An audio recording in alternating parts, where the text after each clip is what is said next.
Hello YouTube, on se retrouve pour une vidéo avec un tableau parce que j'ai trouvé une manière assez simple d'expliquer le renforcement au niveau du bas du dos. J'ai eu une conversation avec quelqu'un qui galérait avec son bas du dos parce que voilà, blessé et des douleurs. Donc dans ces cas-là, moi à chaque fois j'essaye de vous expliquer au mieux et c'est pour ça que j'adore que vous me posiez des questions parce que du coup ça me permet de plus en plus structurer mes idées pour vous faire comprendre au mieux ce que je veux dire. Et donc là, la manière la plus efficace que j'ai trouvé d'expliquer ça, c'est en faisant un tableau. La première colonne, on va l'appeler Build. Deuxième colonne, on va l'appeler Stretch. Et la troisième colonne, on va l'appeler Skill.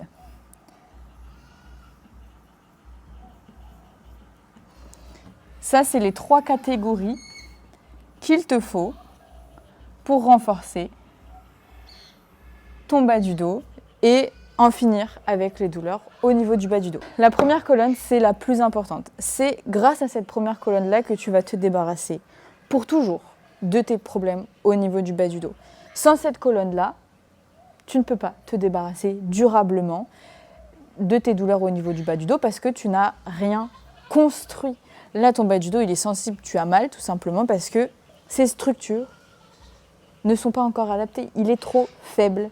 Donc ça, c'est la colonne la plus importante parce que c'est là où tu vas avoir tes exercices de renforcement. Donc, si tu me suis, le premier exercice, il va être assez simple. J'en parle tout le temps. C'est le back extension. Pour moi, ça, c'est l'exercice le plus important quand tu veux te débarrasser de tes douleurs au niveau du bas du dos parce que ça, c'est l'exercice de renforcement le plus important, très clairement. Parce qu'en fait, il vient renforcer ton bas du dos à certains degrés très importants pour te débarrasser de tes douleurs. Cet exercice-là, c'est le plus important, mais ensuite, tu vas voir qu'il y a plusieurs exercices que tu vas pouvoir faire pour renforcer ton bas du dos. Et j'ai pensé que je devrais vous montrer aussi, vous donner la vision long terme sur ces exercices-là. Donc la vision long terme pour le back extension, c'est 10 répétitions avec 50% de ton poids de corps en charge additionnelle. Ça, c'est ta vision long terme. Peut-être que là, actuellement, tu es en train de faire juste des maintiens en position haute sur le back extension. Ta vision long terme, c'est ça. C'est ce vers quoi tu veux te diriger. Deuxième exercice très important, le Seated Good Morning. Ça, c'est un super exercice pour renforcer ton dos aussi. Le back extension, il vient renforcer ton bas du dos à se sortir de la flexion. Le Seated Good Morning, il vient renforcer ton dos à résister à la flexion. Et en plus, il demande énormément de mobilité au niveau de tes hanches. C'est un exercice qui va venir renforcer ton bas du dos à résister à la flexion, mais qui aussi va renforcer énormément tes hanches parce qu'elles vont se trouver dans des positions extrêmes où tes muscles vont être extrêmement étirés. Et dans cette position d'étirement, tu veux pouvoir les contracter. Ça, c'est un exercice qui est très difficile à faire, mais pareil, game changer pour le bas du dos. Et là, pour faire simple, la vision long terme, c'est 10 répétitions avec 50% de ton poids de corps en charge additionnelle. Ensuite, après le Seated Good Morning, j'aime bien mettre le QL Extension. Là, on attaque les exercices qui viennent renforcer les muscles directement au niveau de ton bas du dos, qui s'accrochent directement sur tes vertèbres lombaires.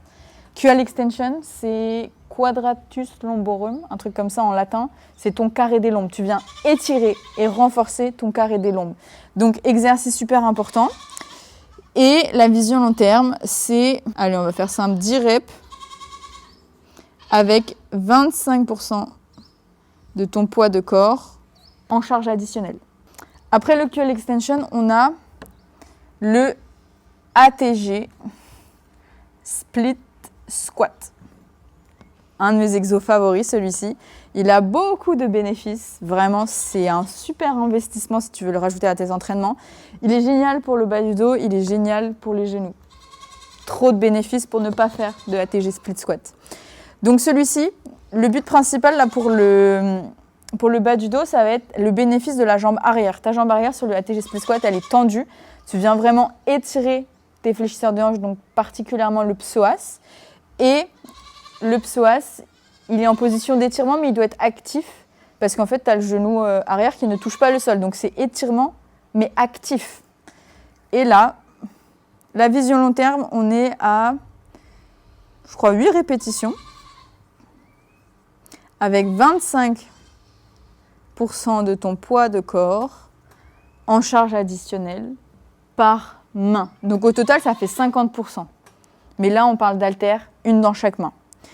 Et le ATG split squat, là, on en parle particulièrement pour le psoas. Le psoas qui s'attache directement sur tes vertèbres lombaires. S'il est très tendu, ça tire sur tes lombaires. Ton bas du dos n'aime pas. Maintenant, c'est un muscle qui aime l'étirement et le renforcement. Là, on a la partie étirement avec le reverse squat ou le L-sit. On a la partie renforcement. Au début, je préfère le reverse squat parce que c'est vraiment un exercice avec lequel tu peux commencer avec juste le poids de ta jambe. Tu peux vraiment sélectionner la charge que tu vas utiliser. Tu peux faire une jambe à la fois et garder le bas du dos bien droit pour ceux qui ont du mal avec la flexion. Sur le L-sit, tu es tout de suite au poids de corps. Ça renforce ton psoas de manière différente et tu as de la flexion au niveau des lombaires sur le L-sit. Donc, ces deux exercices-là viennent renforcer le psoas, mais je trouve que le reverse squat, c'est une manière un peu plus douce de commencer. Moi, je me souviens quand j'ai commencé, bas du dos avait aucune tolérance à la flexion. Le L-sit, c'était juste pas possible. Et le reverse squat, avec grande parcimonie et vraiment en faisant très attention, c'est ce qui m'a permis de gentiment mais progressivement commencer à renforcer mon psoas.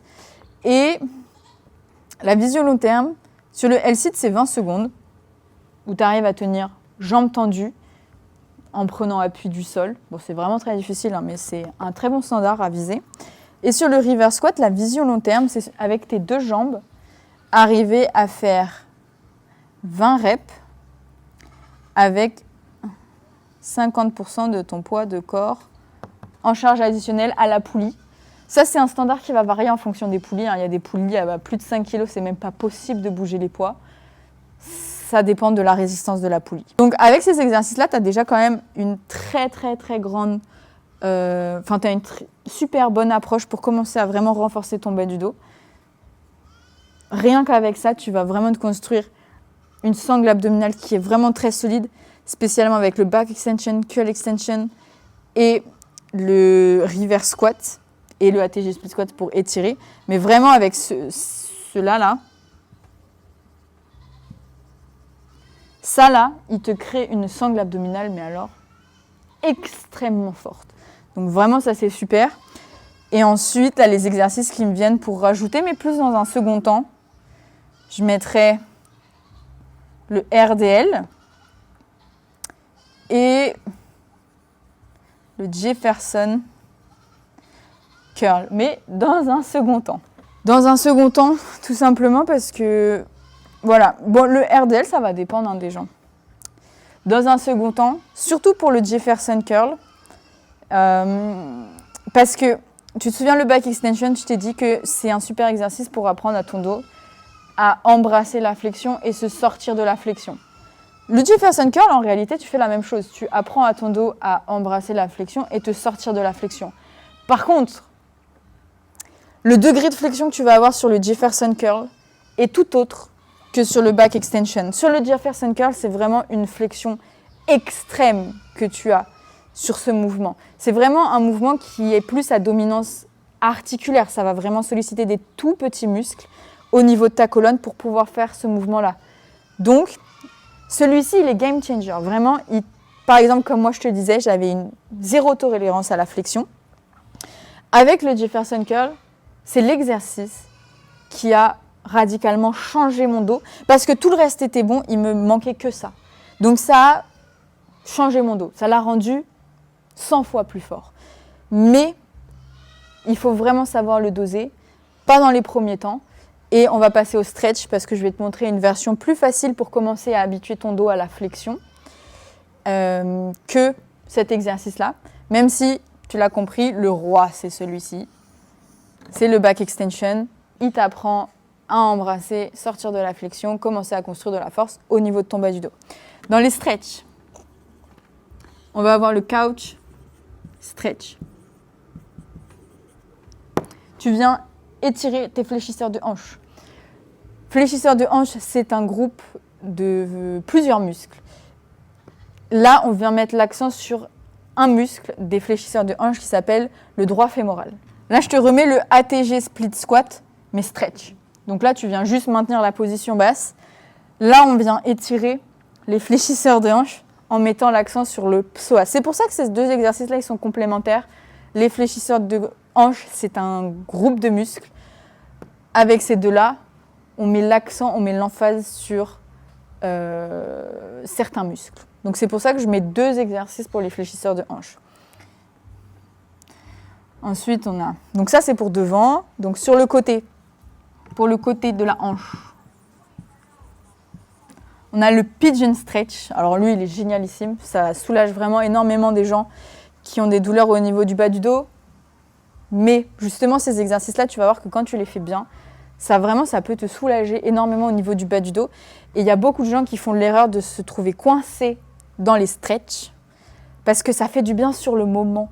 Sauf que les stretches ne vont jamais te permettre de te débarrasser pour de bon de tes douleurs de dos. C'est dans la partie build que tu te débarrasses de tes douleurs de dos. C'est pour ça qu'il ne faut pas confondre soulagement instantané. Je ne sais pas si ça se dit.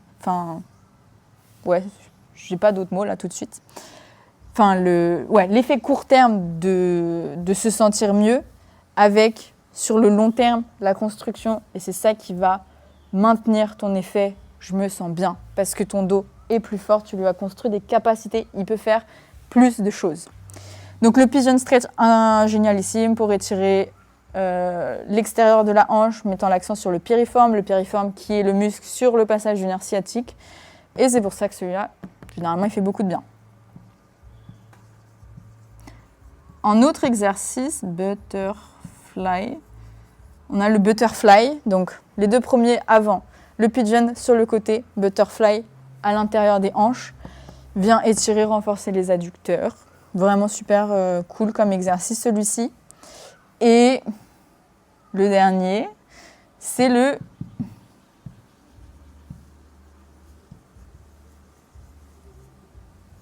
Elephant Walk. Ça, c'est un exercice qui vient étirer tes ischios. Et c'est une position dans laquelle tu vas venir étirer tes ischios avec le bas du dos en flexion. C'est pour ça qu'il a un double rôle, il faut vraiment que tu saches le doser. Parce que celui-ci, là pareil, je vais te redonner mon exemple à moi. Celui-ci, quand tu as des ischios qui sont très souples comme moi j'avais, mais un bas du dos qui est hyper intolérant à la flexion, le Elephant Walk, ça va être l'exercice qui va te permettre de progressivement désensibiliser ta flexion parce que tu vas t'y mettre de manière très tranquille.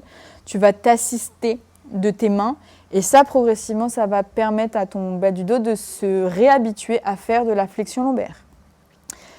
Une fois que tu es très très à l'aise sur le Elephant Walk et que tu as construit tes capacités dessus, donc là, il y a 2 limitants. Il y en a, ce sera pour étirer leurs ischios. Il y en a, ce sera pour commencer à reconstruire les capacités en flexion lombaire. Une fois que tu es très très bon sur cet exercice-là, que 0 gêne, 0 douleur au niveau du bas du dos, la progression du Elephant Walk pour la flexion lombaire, c'est le Jefferson Curl. Mais le Jefferson Curl, comme je t'ai dit, ce n'est pas l'exercice par lequel tu commences quand tu as mal au dos. Ça, c'est un exercice qui est tellement puissant. Tu vois, les exercices qui sont tellement puissants comme ça, c'est tu le fais bien, ça te change la vie. Tu le fais mal, ça te détruit. Mais vraiment, ça te détruit. C'est super, il faut vraiment, vraiment, vraiment très bien le doser celui-là. Donc, ce n'est pas celui par lequel tu commences. J'espère que tu as bien compris. Et un autre truc que je voulais dire dans les stretches, c'est que j'aime des étirements qui sont actifs. C'est-à-dire que tu ne vas pas juste te mettre dans la position et attendre que ça étire. Non. Je veux que tu puisses te mettre dans ces positions-là en contractant les muscles opposés. C'est-à-dire, prenons l'exemple du Elephant Walk, tu viens étirer les ischios. Quand tu viens étirer les ischios, pour montrer à ton corps que c'est une amplitude que tu maîtrises et que c'est une amplitude dans laquelle tu es fort, que tu peux exercer de la force, il faut que tu contractes les muscles qui sont de l'autre côté, c'est-à-dire les cuisses. Donc sur les Elephant Walk, tu contractes les cuisses. Sur le Butterfly, bon ça c'est un mouvement qui est chargé, donc tu vas déjà être actif dessus.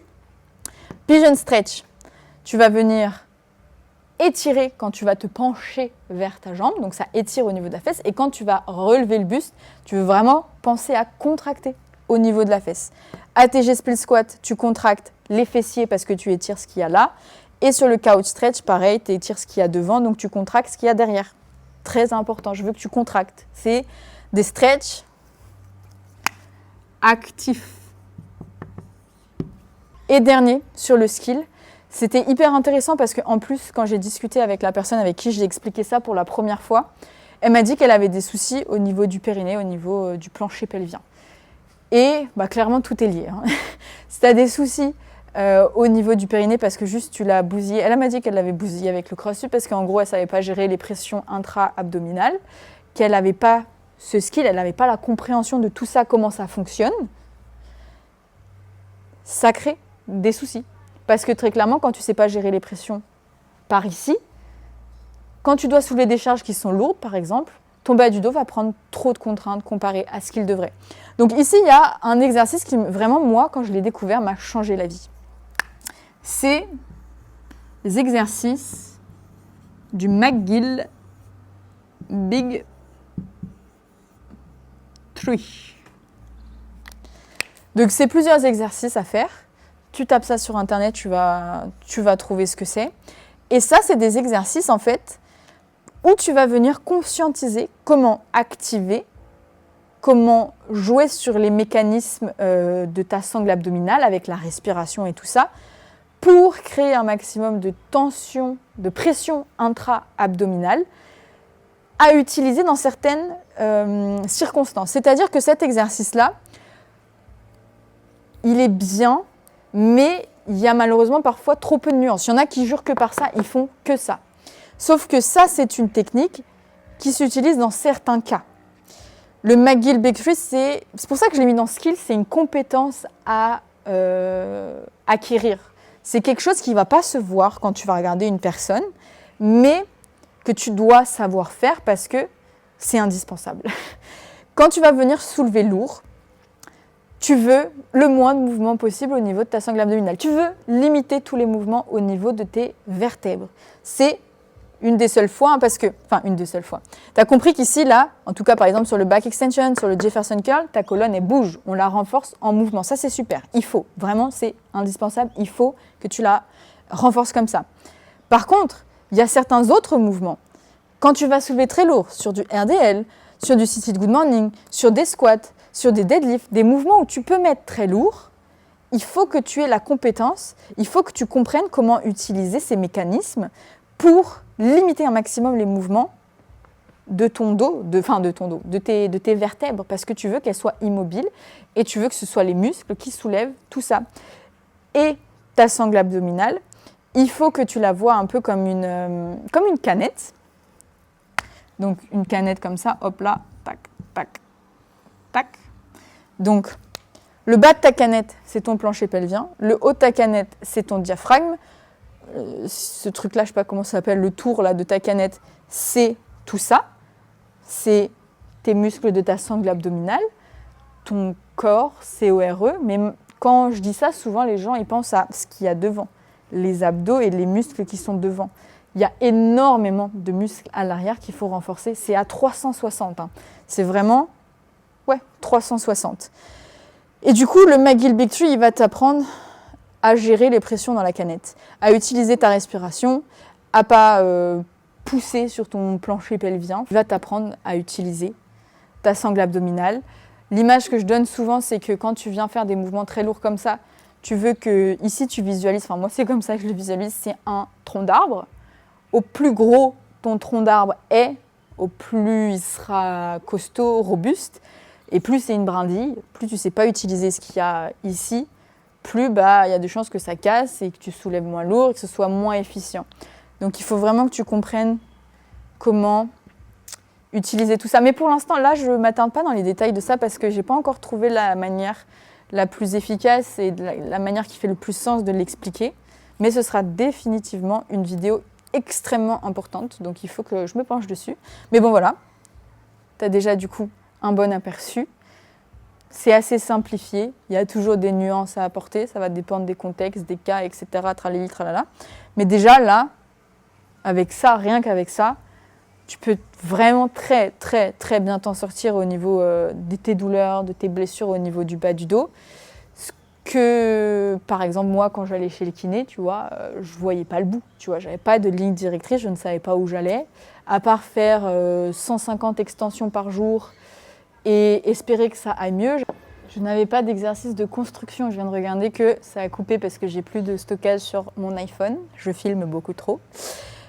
Et heureusement, ça a coupé juste à la fin. Donc, je crois que je finissais sur ça.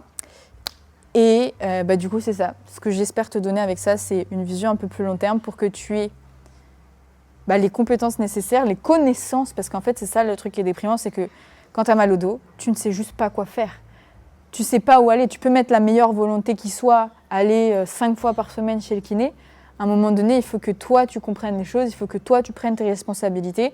Et ça passe par comprendre un certain nombre de choses que là, j'ai espéré te retranscrire de manière assez claire, avec ses colonnes, etc. Donc, tu construis ça te permet de faire du bien et gagner un peu aussi en amplitude, un peu en souplesse, même si c'est relatif, ça va dépendre. Si tu es très raide, faire que des stretch, ça va pas le faire, je te le dis tout de suite. Et les compétences qu'il faut que tu développes en interne, que tu branches, que tu captes ton cerveau et que tu télécharges dans ton cerveau pour savoir utiliser tout ça, ce qu'on ne t'explique pas, en fait, que tu dois apprendre, que j'ai appris en me faisant mal. Parce que quand tu veux sortir des douleurs, il y a des choses qu'il faut comprendre. Il faut que tu apprennes des choses, il faut que tu saches comment utiliser ton corps au mieux. Et là, on parle de ta sangle abdominale. Voilà, si tu as des questions, tu me les poses en commentaire. Et sinon, pense à t'abonner.